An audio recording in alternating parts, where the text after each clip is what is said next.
Okay, good evening. My name is Manoj Telakat. Warm welcome to all of you on behalf of Bengaluru Schools Education Initiatives. On my behalf and on behalf of my co-directors, Shweta Sharan, who's here, and Sandhya Vishwan.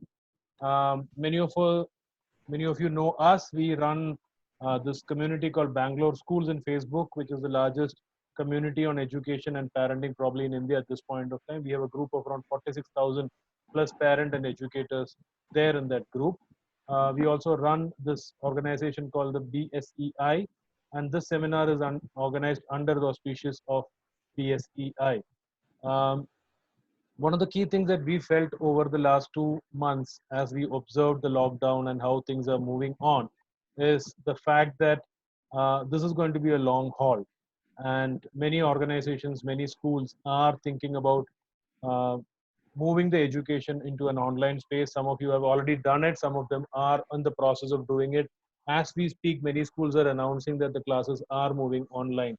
um, One thing which we need to really understand is that when the lockdown started, none of us were prepared for it. It all started in a jiffy, and many of us are still not prepared, even in terms of the proper infrastructure that we need to conduct an online program. Um, what is very critical at this point of time is how secure we are in terms of the cyber space. Many of us are really not prepared. Some of us have a lot of doubts in terms of, are these preparations enough? So under BSEI, we have been seeing a lot of these questions being asked in the Bangalore Schools group, and we felt it is a very important um, thing to address it at this point of time, because as a group, that's what we try to do. We kind of work with parents, educators, students, and understand what are the needs and try to address them at that point of time. So this is one thing that we felt is very important to be addressed, and we've been lucky enough to have one of our own members, Premjit, who's a member of the Bangalore Schools community as well.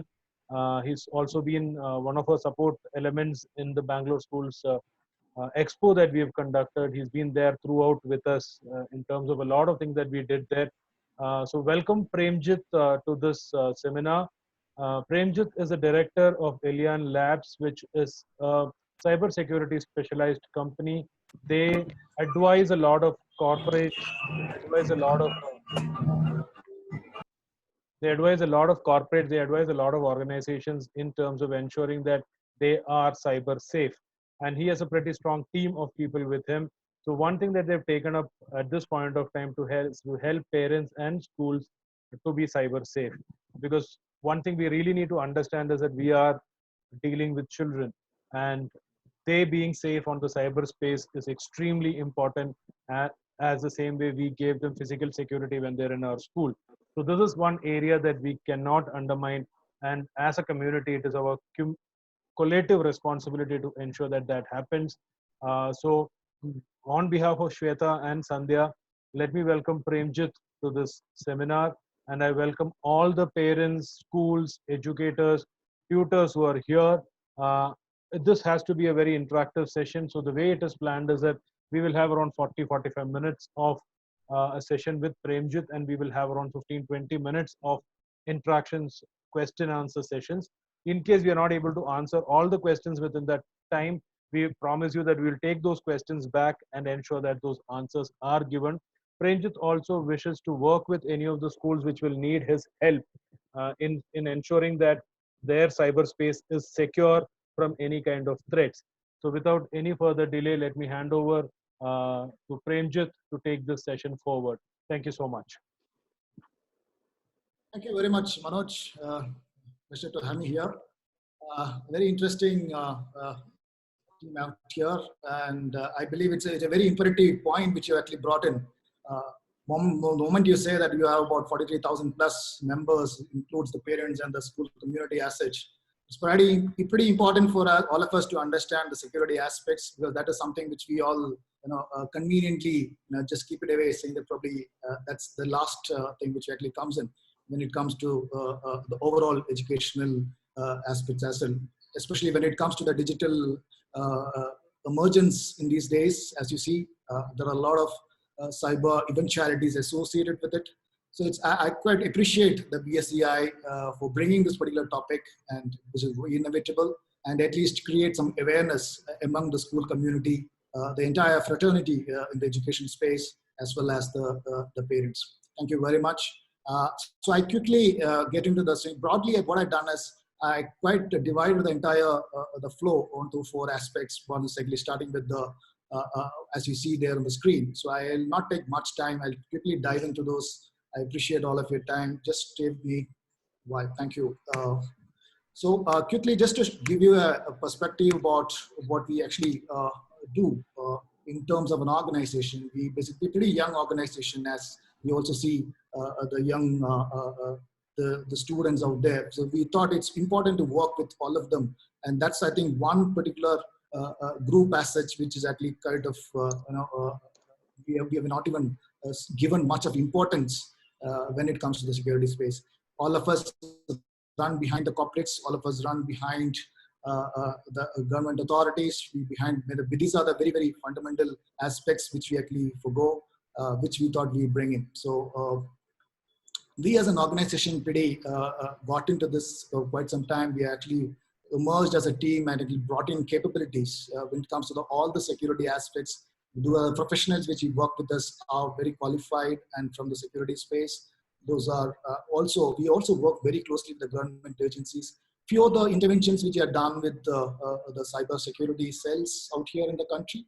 Also, a few of the law enforcement agencies in the country, we work with them very closely in terms of the training and the security interventions. We also have the capability to get those forensics done for many of those evidences, more of the eventualities where the law enforcement requires any digital forensics studies. We actually help them achieve that as well. We are also part of the Global Cybersecurity Forum, which is actually a community of over 23,000 people across the globe. So we actually work together, collaborate on each of those many aspects, any pressing issues as such. So that's how it is. Quickly getting on to the points, I just want to give you some perspective about what's what we're trying to talk about and what is those common areas, or what are those the threshold pain areas which we are trying to address. So these are the threats which is associated, and these are the broad terms. It's not only for one school as such, it's across the globe. This is the phenomenon.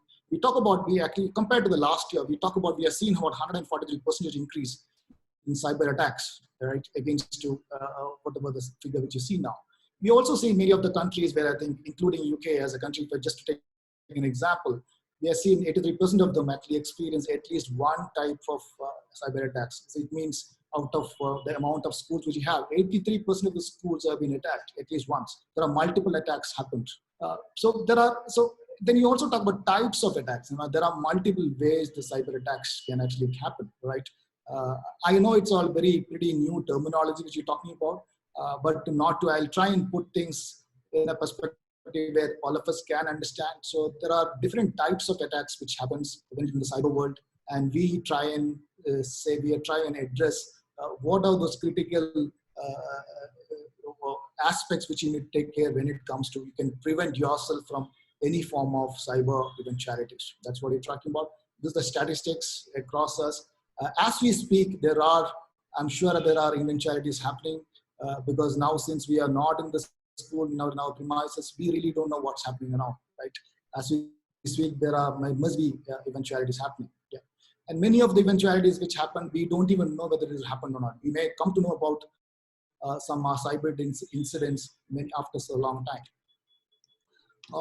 So what I do is basically, I prefer to do in a certain way where I basically wanted to talk about the K-12 cybersecurity elements as such.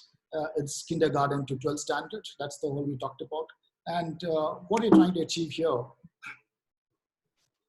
is what are those, the major cyber conundrum as such, if you look at what is it which we actually see and what is it which we're trying to achieve. So the few of the elements which we thought, which is very imperative for the schools as such, is the data, right? The many of those data, what you have, the data can be of anything. Just to give you a perspective, when you talk about data, so what is data? So at this age, digital era, I think data is nothing but money, right? I'm sure all of you agree to that. And while you're working at school, I think there must be a lot of data in terms of the students' data, the scoring data, their examination score, the feast payment structure, etc., the parents' data, anything and everything, the data, the study material as such, everything is coming in a digital form. All those things are stored in a certain way. Like many schools adopt to storing it in their own way. I mean, there is no structured, defined way. There is no regulation as such, or there is no governing body as such, which prescribes saying that schools, this is the only way you need to kind of secure or store your data. So hence, I think it's pretty fragmented and everybody does it their own way. So how do you ensure that that particular data which you actually store there or you have is secure? So it's pretty important for us to how to manage those. The second aspect which you talked about is many of the users as such, right? It's not a mistake as such, but many of the users in this time are unaware of the security risk as such. We all are very familiar with the IT terms. We all know how does an information technology works, how does the technology team works, and what are those the computers, what are those desktops, or I mean, what are those laptops, or what are those digital assets what we have, how is it connected, who was, so there are people who are, but when it talks about security is a totally different ballgame altogether, right? It is actually, though it is related to IT, but when it comes to security, that is specialized activity as such. So many of the institutes, when we engage the educational institutes, many of them are not even aware of there is something called a security element as such, which exists in this particular group. So that's when I think our intervention comes in. We actually need to sensitize what is an IT assets, what is digital, what is the online medium, and how important is it for you to secure the digital assets, the digital. I think it's also important for you to secure your students, right? The students are, the moment you're connected, it's inevitable saying that, you know, the threats associated with this actually watching you, right? So it's also a fact saying that the moment you are connected to internet, we are vulnerable. It is you are vulnerable, we ourselves are vulnerable. Everybody who are connected to internet are vulnerable the moment you are connected to internet.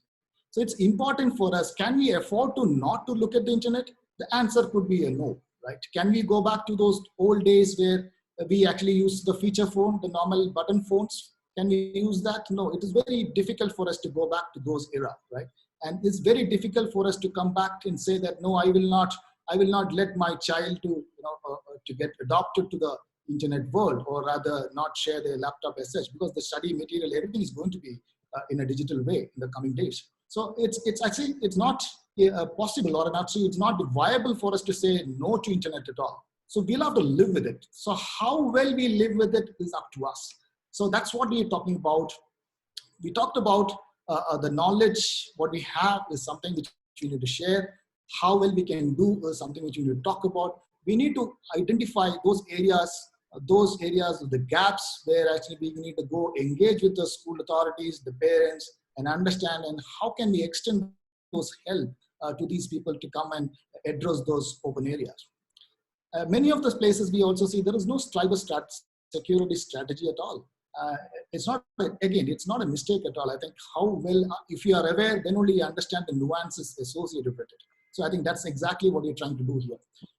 Can we actually, stop our children from using it? No, it is not. They are very curious. I think at this particular age, they are very curious about everything and anything and everything as they do.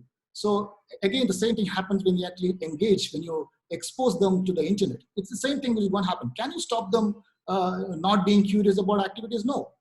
We want them to be curious enough, right? But I think while they are curious in the internet world, when you actually give them access to the internet to get used to, or to get to study, or to source study materials, because we do, I believe, we also understand saying that the school, I think you give project work, right? Where the students need to get back to home and probably work on some projects and come back and present. So definitely they resort to internet. So can we sort all that? No, absolutely no. But so can they not be curious enough? No, they can't. They have to be serious. It means they are vulnerable as such. The threats associated the moment you are connected to, or if you slip yourself into some other unwanted, inappropriate sites, you are actually say that I think you are vulnerable. The moment you are vulnerable, it means that there are eventualities waiting for you there, just to get it, just to penetrate into your system. Probably the moment when they compromise your internet identity or whatever internet matter is actually try and take access to your laptop, right? They can access to your entire account as such.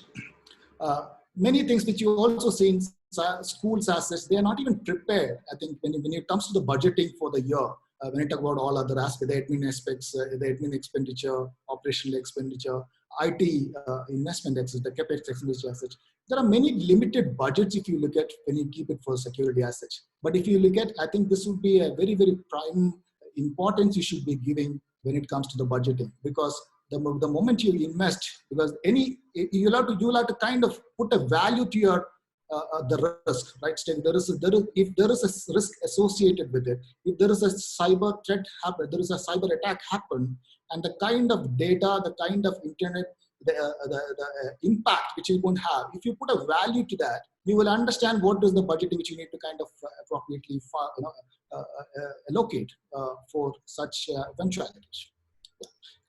Yeah. Moving on to the next one, I believe there are 5 things which I wish all of us need to kind of imbibe these aspects into.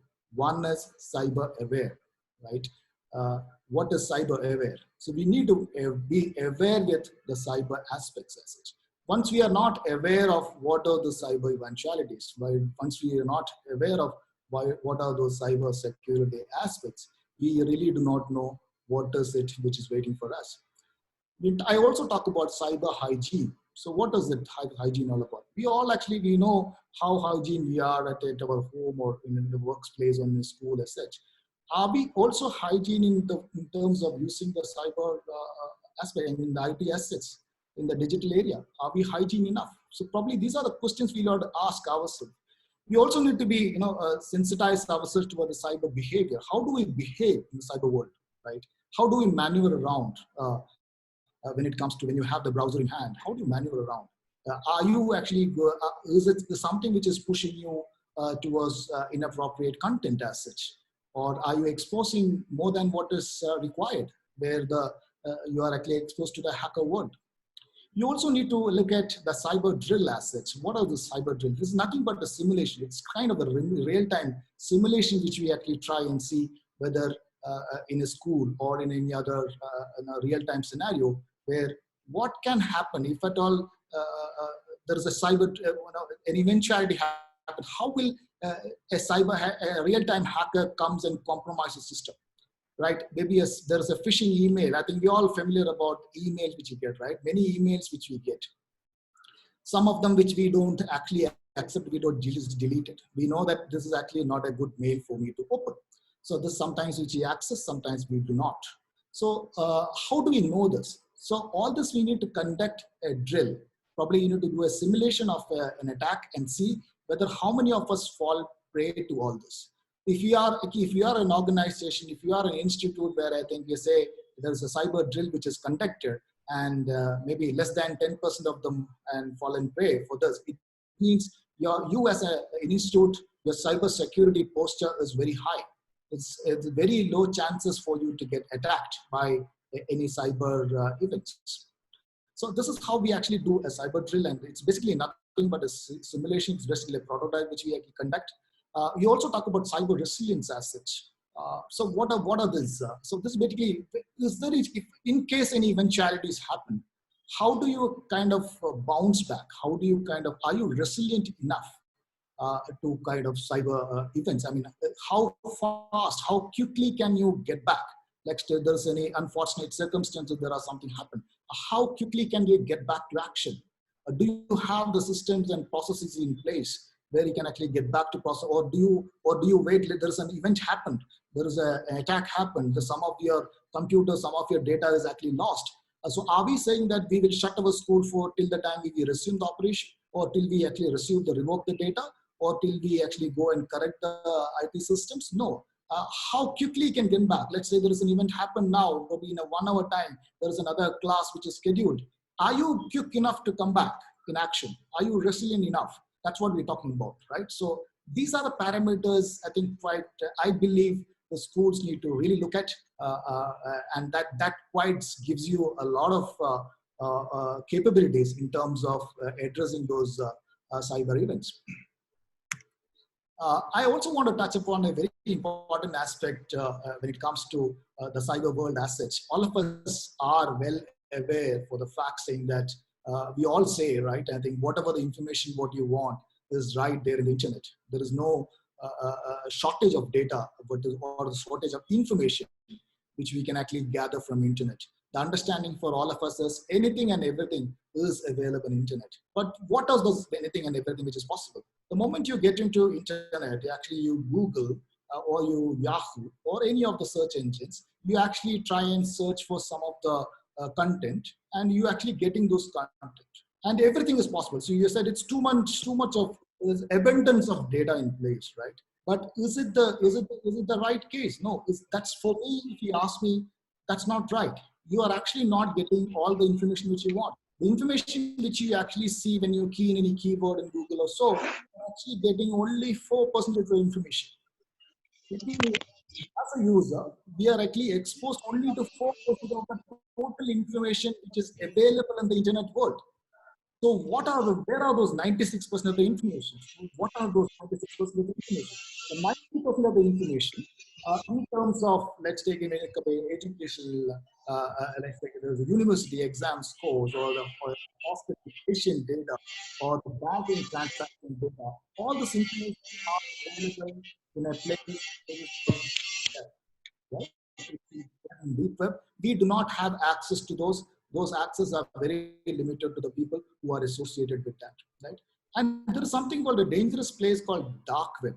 That is something which all of us need to be worried about, especially the school community, the fraternity of the educational aspect that need to be worried about this. So what is this dark web? That's only 6% of the data. But I think that's the killer. The kind of, let's take a situation where I think the school or the educational institute or whichever institute which you're representing is being compromised by a hacker, and there's an attack happened. Some of the data of yours, let's take your payroll, your students' data, your parents' data, the scoring pattern of the, or whatever the information which you're talking about, which has been compromised, which has been stored, or which has been stolen, or it has been hacked. And that information is, I think you know that particular ID is actually gone out. Maybe the password of yours, right? Maybe the email ID. I also understand maybe many of the schools must have given email IDs to their teachers in the moment when they onboarded as a teacher, maybe when they board into the institute. You'll have to think about yourself, how often you change your passwords, right? Maybe there are, I'm just giving an example. Probably there are circumstances where the password which you use there as your email ID password could be the password which you use for your bank ID, right? The bank username and password, or maybe for your Aadhaar details, maybe for your GST details, anything. Man, you yourself can imagine what I'm trying to say. Because we think that probably we shy of even giving multiple passwords, saying that now I may forget, so that hence I use the same password. It's the most stupidest thing which we can do. It means the moment the password which you use there and is used in multiple places, in any of those identities, in any of those places where the password has been hacked, the hacker got eventually, it essentially says that the hacker got access to all your details, including your bank details, right? Because that's the password. It's a very common password which you use. So it's important for us to kind of be aware of those aspects. And what do they do with this data? They may not, the moment it is hacked, they may not come and actually bother you in the beginning. What they actually do is they go back, they take those data and they go to the dark web and they sell this data. Dark web is nothing but it's a marketplace for hackers, right? We all go to the marketplace to buy things. These are this 6% of the dark web is the place where it's a safe haven for hackers. The data which is actually stolen or compromised are sold in this dark web to the hacker community.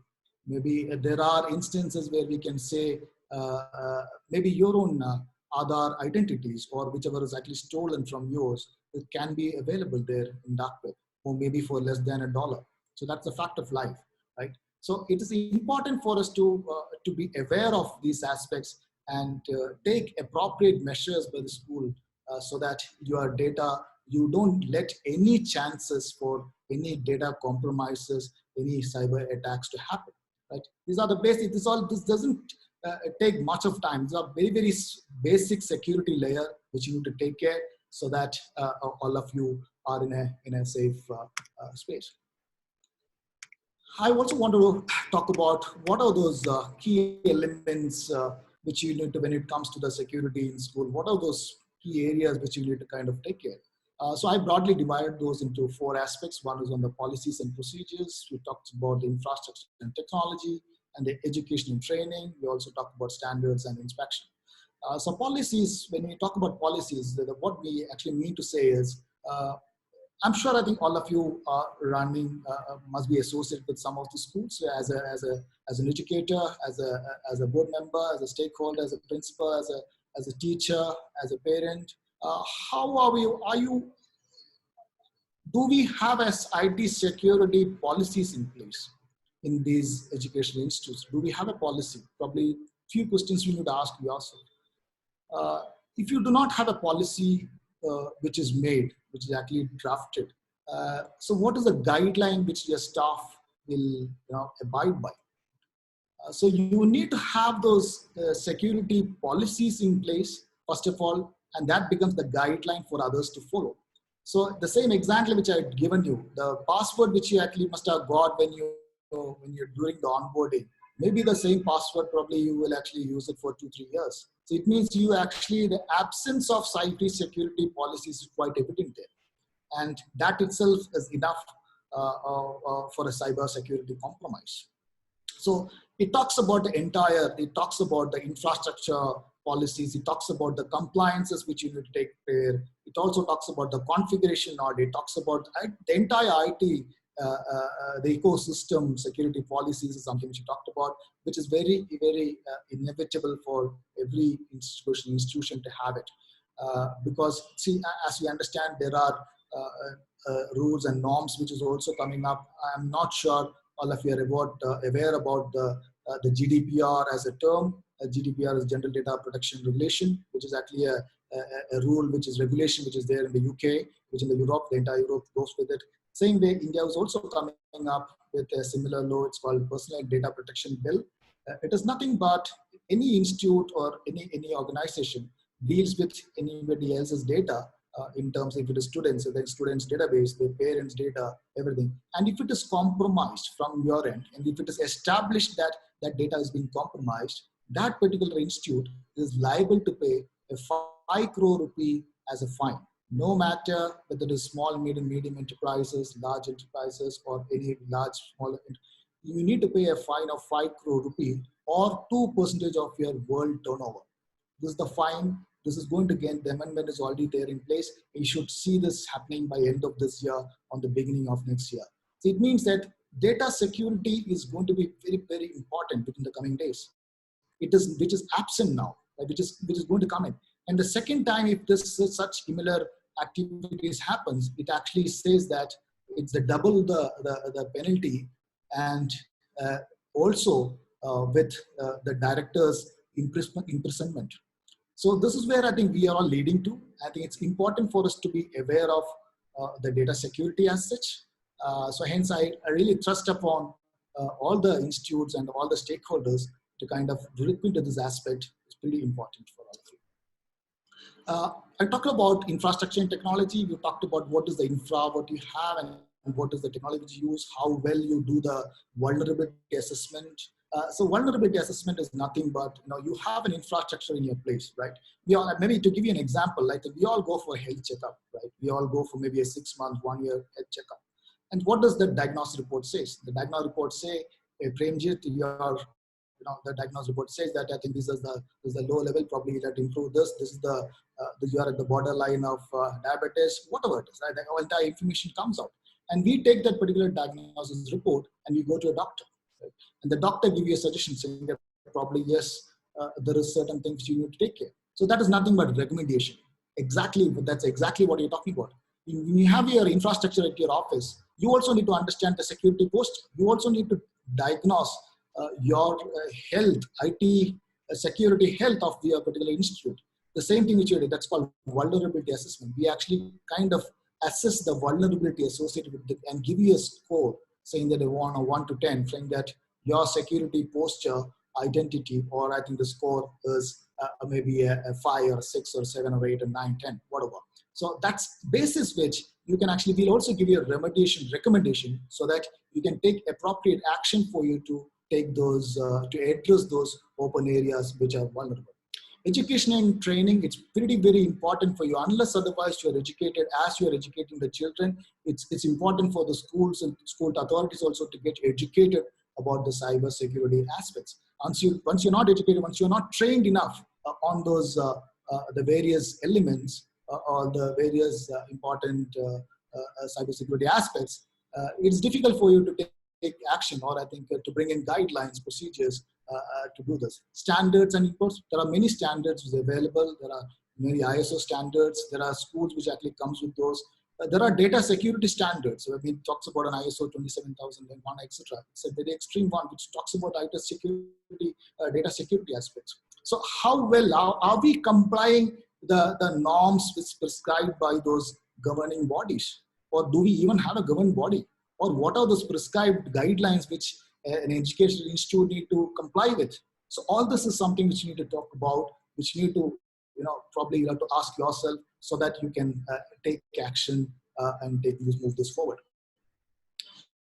I wanted to go over the last areas which also talks about what can a parent do about all this, right? When it comes to those the cyber eventualities, it's a responsibility of the parents, also the responsibility of the schools. So first, let me touch upon the responsibility of the parent message. So parents need to have a constant introspection in terms of understanding about your IT assets. Let's say your children are getting connected to internet through the online classes. Is your computers, is your the laptops, is your desktops, is it safe enough? Are you keeping do you have the due diligence? Do you have all those which is required for you to get connected? Do you have an internet security suite available? Do you have an antivirus? Are you using the original operating system? All these elements is something which you need to look at. Do you have any whitelisted websites? Are you ensuring saying that the kid is actually not using any other inappropriate website? Or is it by mistake also it is not slipping into any of those inappropriate ways? So all this server hardening, the hardware your children is using, tabs, your mobiles, are you ensuring saying that they are actually not going to the right place? I mean, the moment you're connected to, as you rightly said, the moment you're connected to internet, you are exposed, right? How are you ensuring all this? So these are the things which probably the parents need to ask themselves. They also need to engage with the schools and see that whether their children are also safe in their digital space. Is the school taking appropriate necessary compliance aspects, measures for them to kind of understand the security? Are they complying with those security aspects? Do they have the real security layers around the school itself so that their children are also safe? So these are the kind of questions which probably you have to ask yourself and to the schools so that you get the right answer. So you have a great confidence on what exactly you're dealing with. The schools also has a certain responsibility. Yes, the schools need to ensure that all those security measures which you're talking about. I talked about the basic security layer as such, where a school need to be pretty convenient with. Probably they'll have to consider having these elements in place so that they understand say the security thing, and there is less chances for them or less opportunity for any of those compromises to happen in their system.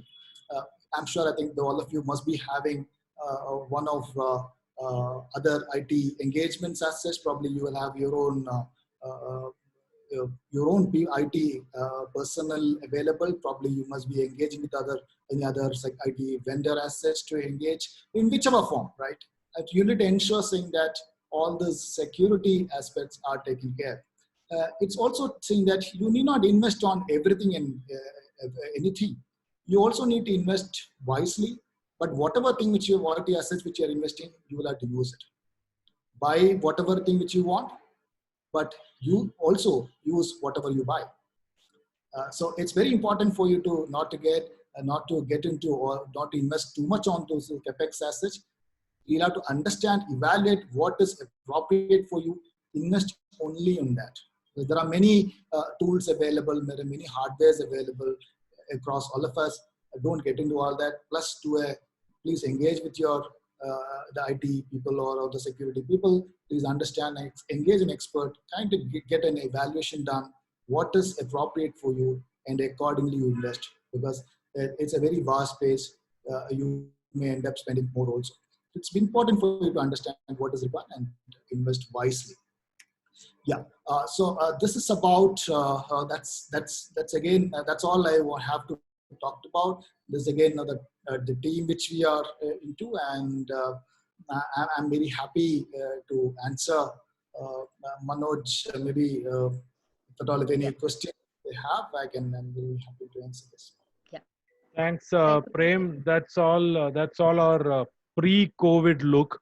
We all look very different nowadays. So thanks, Prem. I'll hand it over to Sandhya. But just before that, I have one thing that we've been discussing about, because we have been discussing about this to a lot of schools. A lot of schools reached out to us, and we've been discussing it with a lot of tutors, educators, and parents. And we've been asking this question. Now, if you have a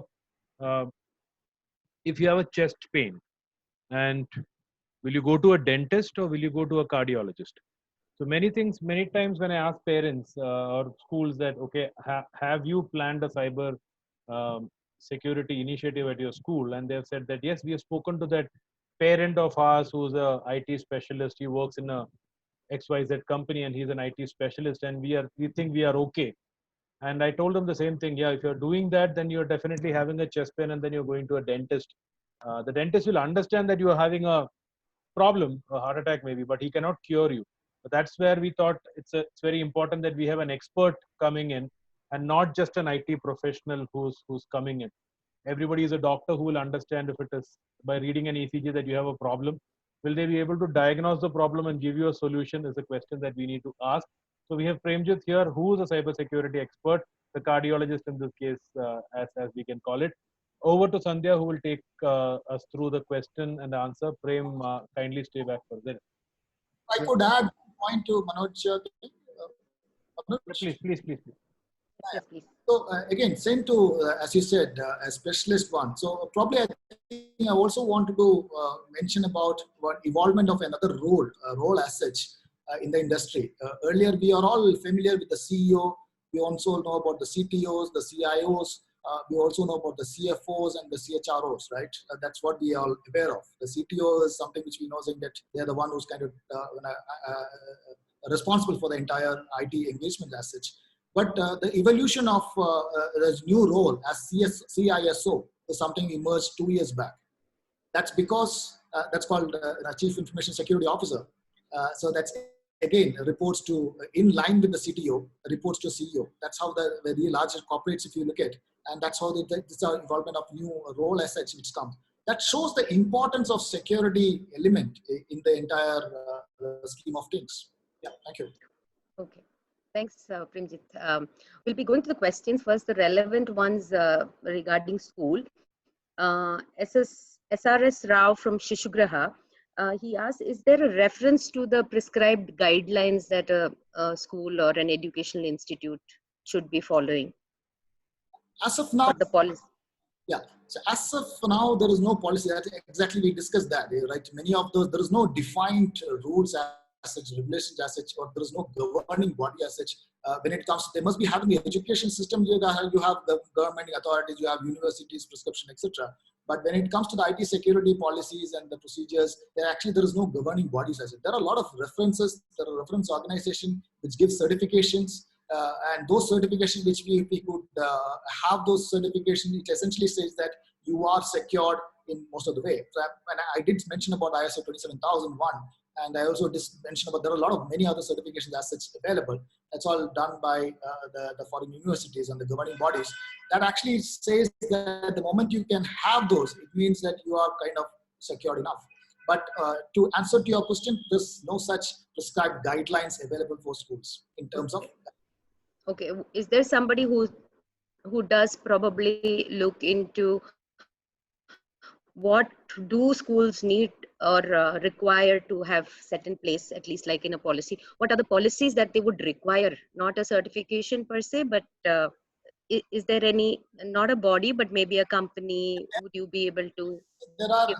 look at, absolutely, a very valid question. So if you look at, we as an organization itself, I think when it comes about the educational ecosystem, with the entire fraternity, if you look at, so we exactly understand what is the institutes all about, how do they operate, what are those different hardware elements part of this, what are the applications they use, right? So with this, I think we try and, because of the vast industrial experience and the vast government interventions which we do in terms of the government, law enforcement agencies, etc., we come out with our own thing and say that this, if you go for probably 1, 2, 3 layer of security the compliances, that would kind of help you, saying that your institute is kind of some protected from any kind of eventualities.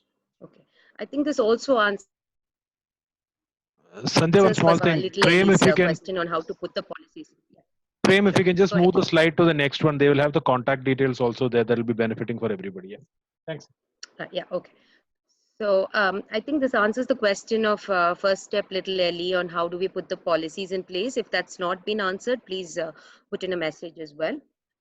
Janvi asks, what is the best antivirus to use that is for normal people who don't understand security and things like that from the home front? There are many available. I think the top 10, if you look at, I think I'm sure all of you will get it online itself. Maybe I would not vouch for any single company as such because I don't want to be so pretty. It's pretty available. You should actually always go for the top 10, and I think that suffices. As an individual user, if you ask me, I think it's always good to go for the top 10 one, and please understand that. I think it doesn't cost much. You know, it actually just costs you, as I think when you go for a dinner or maybe or an evening, maybe a cost of ordering a pizza. That's what it costs, right? So I think it's important for you to go for appropriate antivirus. I strongly recommend it. Thank you. So Caroline and Kritika had asked the same question on how much of personal information gets extracted from the meeting apps like Google Meet and Zoom, all of that. How much of our data is extracted from that? Right. A very valid question, very interesting one. So pretty sensitive answers. But see, please understand, any of those meeting collaborative, online collaborative applications, what we have, it all works in two terminologies. One is called end-to-end encryption, and the other one is transport encryption. So what is an end-to-end encryption? End-to-end encryption means any of those collaborative tools what you have is actually the moment you are streaming a video, which actually encrypted from one end and streamed to the end user, to the other end. So it means when I wrapped it and keep it at one end and it actually travels through one area, and it's actually the other person at the end user are the only one who can decrypt that data and use this. But in a scenario which is practical, what happens is what is relevant now is transport encryption. So what is transport encryption? You don't actually do the encryption at the beginning. You actually do it as you proceed, as you travel. So during this particular process, what happened is there are, if at all there is some other hacker maybe want to intrude into their data and try to get access or travel along with that data to the other end, that is possible. So if you look at many of the applications, when you talked about Zoom or any other applications you talked about, earlier when the users were not that high, they were all in the transport encryption piece. But nowadays, if you look at after a lot of security privacy settings and the standards and increasing, we are very closer to end-to-end encryption. And I believe all of you, any of the online tools you use, one thing which you need to be very, very careful is please go through the guidelines which is prescribed. Also go or read through the privacy settings. What happened is the moment you start using it, it doesn't talk, it takes you to the default mode. It doesn't allow you to do the privacy settings. So please ensure saying that the privacy settings are on. Whatever is necessary is something which you need to give. Do not allow the apps to access your contacts, your location, your emails, your images, everything. If it is not required, please do not. I mean, if it is not only the collaborative tool, let's take you are downloading an app. The moment they are downloading an app, it asks you whether it asks you permission to reach out to your contact. Why would you give a contact if it is not required, right? If it is required, you can give. So it will also ask you saying that, can you give me that permission to access your images? Why? So probably you'll have to understand what is that app which you're talking about, what is the intention, what is the objective. Accordingly, you'll have to, that's why I think thoughts talked about the behavior which I mentioned about, that is cyber behavior. I hope that answers your question. Yes. Is there a specific, this I'm asking from my end, is there a specific place where people, laymen like us, can go and check for either apps or what we need to know regarding permissions on, I mean, so I understand when it's a delivery app, we need location, we will not automatically have to give that. So just for laymen who might not be able to connect the app to what permission should be given, is there any link or a page or something that we can go and kind of educate ourselves on that?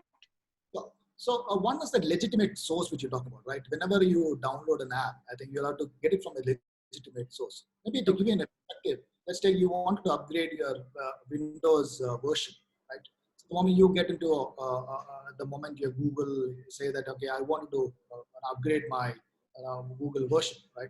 So you get many links, right? You get, Microsoft will give you a link. It'll also give you saying that maybe one more URL, maybe another vendor say, your upgradation of Windows version is just a click away. Just click this. But are you supposed to do it? No. So Windows, if you want to upgrade, you'll have to go to Microsoft.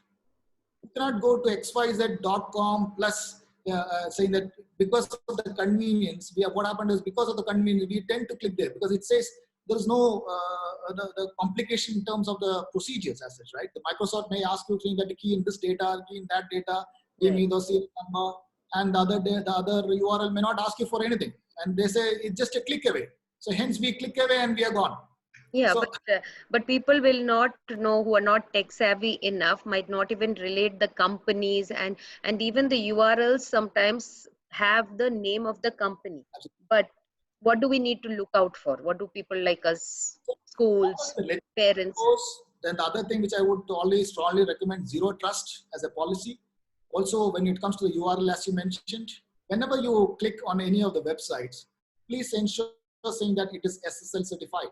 It means it has to be HTTPS : right? If it is HTTP, it means it is not secure. So that's a basic probably to distinguish yourself from this particular thing, probably HTTP and HTTPS. Please access only HTTPS, or if it is not HTTPS, probably you can see once, there's one lock sign which you can see, at the beginning of the launch, and that's all you have to do.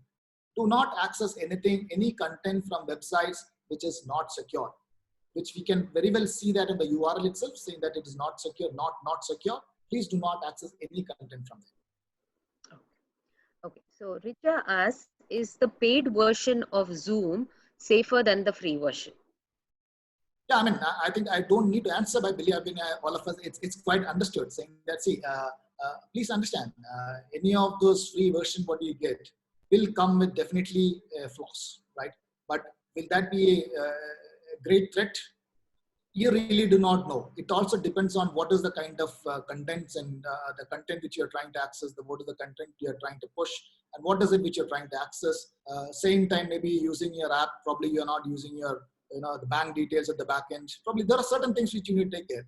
But if you ask me on the paid version of Zoom, or any of those, not only Zoom, any of the things, which comes with a lot of privacy thing, probably it comes with a lot of other security features, right? It gives you more control on your usage, ability, etc.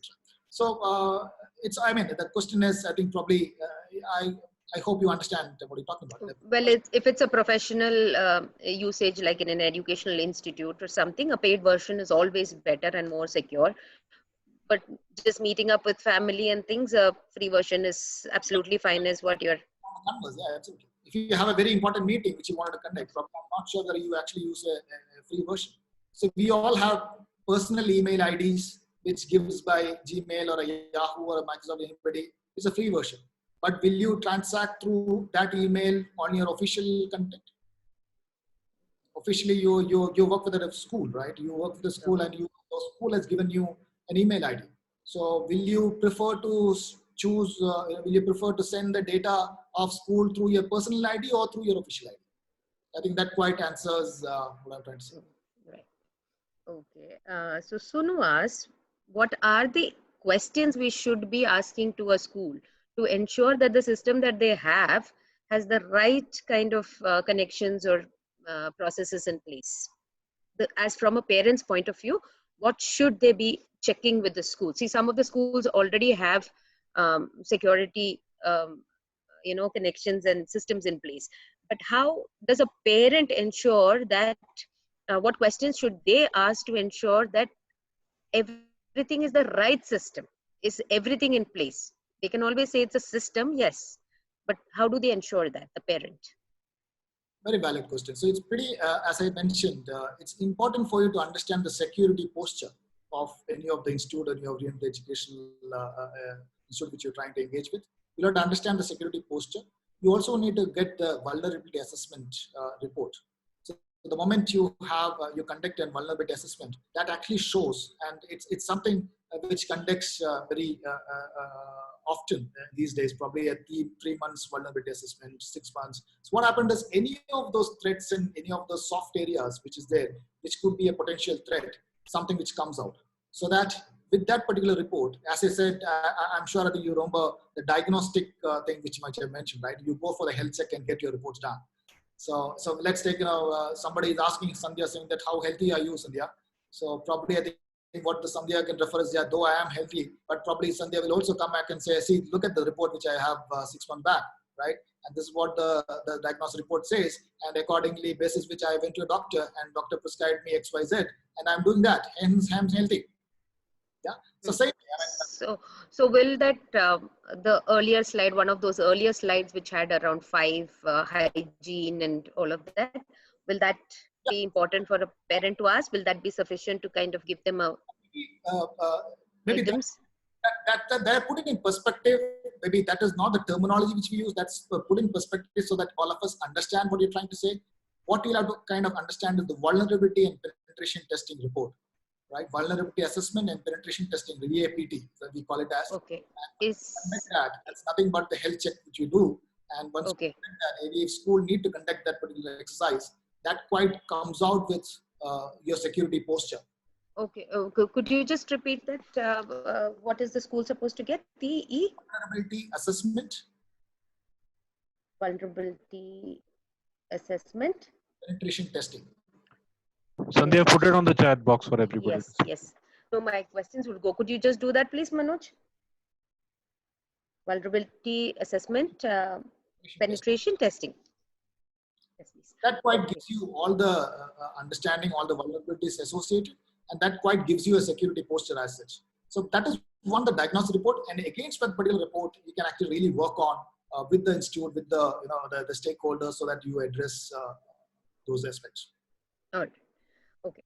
So this is again from First Step, Little Ellie, as the parent. So with online sessions happening and there would be a sharing of files, it is practically difficult for a parent to be monitoring everything that a child does online. So what is it that a parent should be aware of and check while the online sessions are going on, or after that also there'll be a lot of sharing emails and otherwise also through their regular sessions? Yeah. First of all, the parent need to ensure, as I mentioned about the cyber hygiene, which I mentioned, or need to take care of all those security aspects. You need to use the right original operating system, the antivirus as such, the security suite what you have. You need to have that basic one. Never use any pirated applications, because that itself is vulnerable, right? Second is, when the moment you're connected to any of those collaborative tools, you also have an ability to share anything and everything through a file share, right? But what is that file which you need to share is something which you need to keep it as a folder, and that is, you should be using that. Probably you also have a folder which has all your banking credentials, right? You keep that, you are actually exposing to the entire world, saying that my dad's bank account details and the username and password is this. So it's important for you to just all that and keep it safe. Okay, so there's a question from Kritika. So the children sometimes use the official laptops of the parents. Not everybody has a separate laptop or a desktop for the children. So they are using their official laptops from their personal space. So what safety aspects might be compromised in that? So, Settings, yeah, permissions? so first of all, you have to understand the organization which their parent is working. Probably they have some firewall restrictions which they given. Probably they may not allow many of these collaborative tools which can be used, right? Many of the laptops which has a security key as such, probably you need to have a token for you to access any more application other than the official application of that particular company. So if you look at any of those IT giants, if you look at, they must be having those security tokens as such, and which will restrict you using anything other than their own tools, their own application, because they must be handling multiple SAP applications or any other client details as such, right? And if they expose that particular laptop to any other personal space, probably there is a chances for them to get compromised. So hence, Okay. you have to look at all those the firewall arrangements they have. They must be having filtering system. But if that is the case, it restricts you not to use it.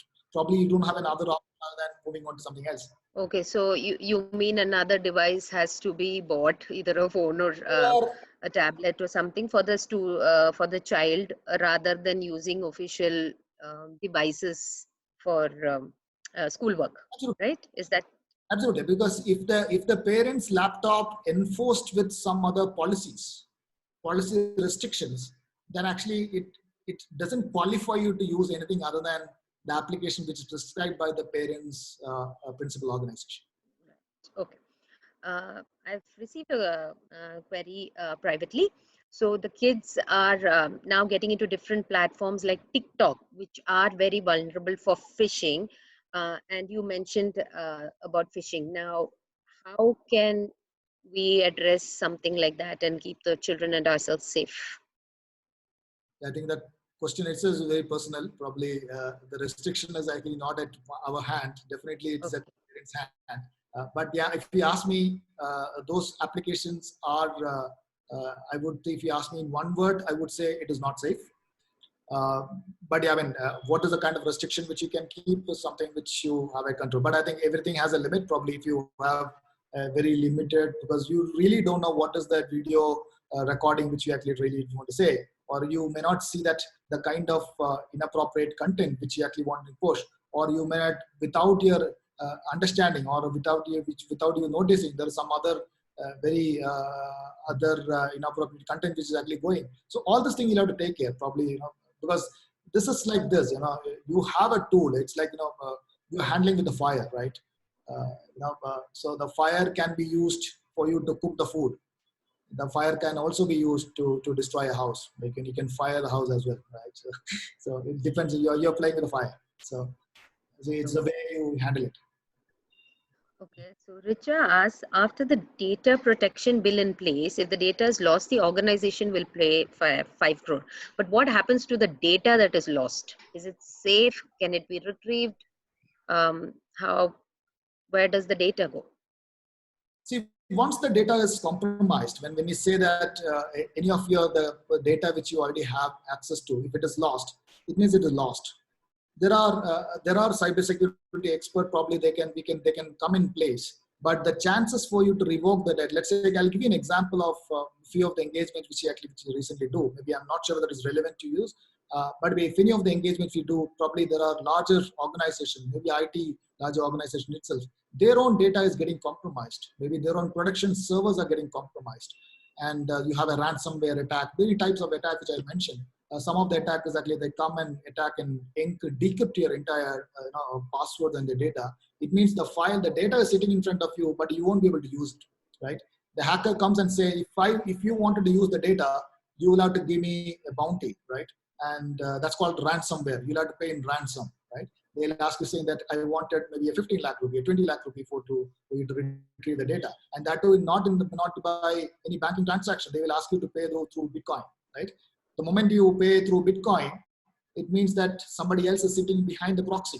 So you won't be able to identify who it is. And they actually, encrypt the data in maybe 1,000 long character alphanumeric password. I mean, you won't be able to crack it. Probably there are little chances for us as a community as such to go and try and fight with them and get those data back. So the chances are very bleak, if you ask me. So it's important for us to, so we call it as proactive and reactive, right? So one is you being proactive and taking all those measures, security measures for you to protect yourself. And if you don't do that, you end up in such a trouble, and probably the impact, if you try to really put in a figure, a value, it will be much more than what you can anticipate. Probably that is a reactive one. The reactive one is actually not being relevant. The reactive ones are the one who actually goes and deal with the legalities and deal with the law authority, probably comes out with the forensics. That's when all this forensics evidences and all comes in picture. But the chances for you, the data lost is lost, right? The chances for, if you ask me, the chances for you to retrieve the data could be, chances are very bleak. But not saying that you can't get it, you will get it, but chances are getting all the data is probably very, very unlikely. Okay. So we have this question from an educator. If a class video is shared with a student, can they forward it from there? If you can elaborate a bit more, please. So during lessons, an educator will also be sharing videos with the students.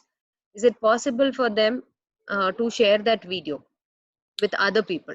Is it a recorded video session, or is it? So that will, I suppose that will depend on that, Kritika. This question came from Kritika. If it is downloadable video or a recorded video that can be downloaded to the system or the device, I understand it can be forwarded, but not something that is being shared live on a Zoom or something. Is that, I'm trying to understand. Kritika is clarifying that she's asking about Google Meet recordings. Okay, So, Google Meet is, yeah. I could answer, this is the just trying to put the docs in place. So if I could understand, probably there is a, there is an event, there is a streaming which happens, maybe a recording or non-recording environment. Recording where I think you record it in local disk, you also record it in a cloud space, right? So both the place which you record it, after the recording is conducted, probably I think you can share it the way you want it, but the admin has the access, not the users. Now, for the user, can they do it? Yes, they can also do it. Let's take, if the recording is happening and I'm using my mobile, I'm taking a recording of the entire session. So that itself is recording, right? But so that's also possible. But can you restrict that? Maybe it's like a pirated movie. I'm saying this with the use of an external device. Maybe there is a video conferencing happening, and with the use of an external device, maybe through my mobile, I can record this thing. But what exactly will I get it? Probably you'll have to see. Yeah. Okay. Okay. So Mala asks, does setting a password for a Zoom meeting increase the security? Is it more secure with a password? Absolutely. I mean, so probably you should not go for a very, let's say you have a very scheduled meeting for a month, and probably every day you have a meeting, and you actually wanting to, for the convenience aspect, you say, I do not want to set the password every day. Instead, I actually wanting to set it for an entire month and share it. That's very dangerous. I think you shouldn't do that. You should actually try and set those passwords on a daily basis. As and when the, as you get, I'm sure, I think with this meeting also, you must have got the meetings at the last moment, right? You must have got those links with the entire password. So exactly. So that's how it is. So every meeting, probably you'll have to put it in there. So you should not schedule it for a month. As and when the occurrence comes, create that password and give it up. Okay, I think that answers also first step little Ellie's question on pre-scheduling a meeting on something like Zoom. Does it give time for hackers? So I think that answers the. That's basically, so what the security aspect is nothing but the dynamic password generation capability, right? So let's take I have a password called ABCDEE is the password, and that's the password for 1 month. So what happened is very easy, and maybe one of the user can forward it to somebody else, and that somebody else to someone else, and all that, right? Instead, if I'm generating a meeting request now, and I'm allowing the system itself to generate a password. So the system will generate a very dynamic password, and that password would not be that easy for somebody to crack, right? So, and that is relevant only for that meeting. And the moment the meeting gets over, then that password itself gets irrelevant. Okay. I'm looking at only education-based Sanjay, I at think, this moment. Sanjay, just to add, I think, Sanjay, just to add, I think that's a very important point for schools, because many of them, when they're going online, I definitely will feel that they're going to have that meeting scheduled for a long time. So Prem is suggesting that every time you're having a new meeting, it's better to have a different password, different meeting set on that day. Is that what you're saying, Prem? Than Absolutely. having, yeah, okay. So I think that's a very, very important point from Okay. a school perspective. Okay, so I also have a question. Can you schedule meetings and set different passwords for each day? Is that possible? Or set up each time and send a meeting? You have the capability to generate dynamic passwords. Okay, all right. Okay, so I'm taking up this school-based questions first. I also see Nikhil has raised. SRS Rao of Shishugraha is asking who takes up this BAPT. Is there? Please, cyber security specialists. Okay. Mm, okay, Shamin asks a basic question. What kind of ways can data be misused? I would think maybe from an education perspective with content that the school has created being shared with students and otherwise. Yeah. So students see it's not only say when the moment any data compromise happens, it's not only please understand it is actually you're not challenging the students' name, address, date of birth, and all that. You're also compromising parents' data, right? Because every student is associated with the parent, their mobile number. So that's called PII. It's personal identifiable information, right? It's also, let's say some of the schools have the school bus tracking, right? And that is also associated. Let's take you are integrated all those applications into one application, right? And the hacker is trying to kind of take control of that particular application. So what does it mean? It means that the student's data, the child's name, address, all that, parents, number, address, etc., with the school bus, and how does the school drive, the estimated time of arrival, all the entire data. So aren't you keeping those, risking those entire elements?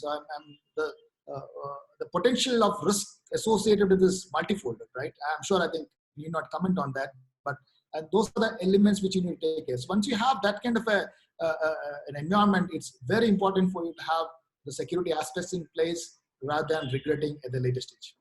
Okay. We've come to the end of the question, so I'm just trying to sum it up. As you said, despite all these risks, a specialist who gives an end-to-end solution for schools as well as parents would be the best person to ensure that the data is safe at the school end as well as the parents end. Of course, parents will also have to do other take other safety measures for that. However, it is possible, is what you are saying, right? But you need a specialist to kind of guide you. That is the educational institutes and the parents to have a package that ensures this, right? Not just taking anything off the web and a video conference and saying online education and trying to mix the two. Absolutely, absolutely. It's a very valid point. It's also, just to add up to those aspects, it's also important for you to have this cyber awareness training methodologies, right? Because unless otherwise you are trained enough, right? How would you kind of impart those knowledge to others, right? Even if you want to extend the same thing, if you want to tell the children at your school saying that these are the things with the do's, these are do's and don'ts. If you do not know what the do's and don'ts, how will you kind of impact those information? Right. So actually, we as an organization also, we kind of excise this very extensively. We actually go around, we do very regular interventions, maybe on a virtual platform or on a monthly basis to give them regular updates on the new happenings around the security policies as such, so that they are well aware about this and so that they behave it rightly. So just as we have the medical first aid and the drills for fire safety, now I think it is high time we also have this digital security drills and all that in place in schools as well, right? Absolutely. Okay. Okay, thank you so much, Pranjit. We had a very insightful session. I would now hand it over to Shweta. If you could say a few words, Shweta. Thank you, Sandhya. Thank you, Premjit, for a much needed and useful session on cyber awareness. Even though COVID has thrust us into the situation, I think an awareness of cyber security is something that all of us should take seriously, a school security policy, for instance, is something that I never knew about. And even as parents, the kind of cyber hygiene practices that we need to put into place really matter. So this is a crucial webinar, and I'm really happy that you were there to tell us all about it. I thank the parents who joined us, and of course, I thank Manoj and Sandhya, my co. Thank you very much. Thank you. Thank you all. Just to add before Sandhya, you want to just give a quick snippet on the next seminar that is coming up? Yes, okay. So the next session by BSEI would be an introduction to homeschooling, which would be on the 29th of May from 10 in the morning to 12 noon. This would be addressing homeschooling as for life and what it is really about. I will also be addressing and touching upon a few topics about the present breed of homeschooling parents who are looking for a year or so. So we hope to see you there as well on the 29th of May. Thank you so much. Have a good night. Thank you. Thank Good you. night. Thank you. Thank you so much. Thank you.